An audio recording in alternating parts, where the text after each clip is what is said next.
Good morning everyone. আর আজকে হচ্ছে কি শনিবারের বারবেলা। আর আজকে কি করতে হয়, কর্পূর চেঞ্জ করতে হয়, করে নিও। Good morning everyone. আবার একটা ছোট্ট গল্প বলছি।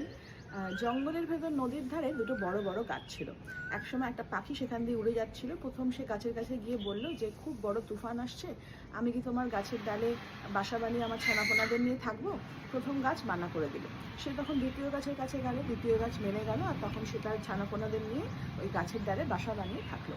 কিছুদিন পর বর্ষা এলো এবং বর্ষার প্রচণ্ড বৃষ্টিতে প্রথম গাছ যে মানা করেছিল তার বাচ্চাদের নিয়ে থাকার জন্য, সেই গাছের শিকড় উবড়ে সে যখন নদীর মধ্যে ভাসতে ভাসতে যাচ্ছে, তখন পাখিটা তাই সেই গাছকে বলছে যে মনে আছে তোমাকে যখন বলেছিলাম আমার ছানাপোনাদের নিয়ে ওখানে বাসা করে থাকবো তোমার গাছের ডালে, তখন তুমি আমাকে মানা করে দিয়েছিলে, তো তোমারই এটা কর্মফল, এই জন্য দেখো তোমার আজকে এই অবস্থা।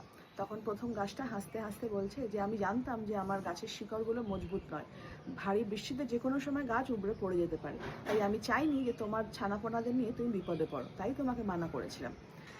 তো অ্যাকচুয়ালি কী বলো তো, যখন আমাদের কেউ না বলে বা মানা করে দেয় তখন আমাদের ইগো হার্ট হয়।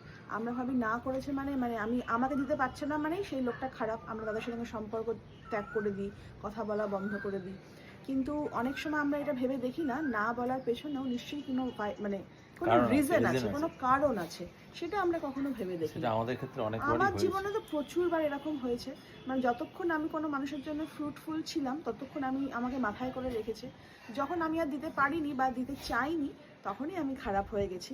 আগে এসব নিয়ে খুব ভাবতাম, মনে অভিমান হতো, কষ্ট হতো, কিন্তু এখন আমি অনেক বেশি ম্যাচুয়ার।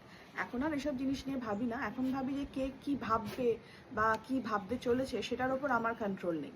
আমি শুধু আমার কাজটা করে যাবো, আর যেটা আমার মন চাইবে আর ঠিক মনে হবে আমি শুধু সেটাই করব।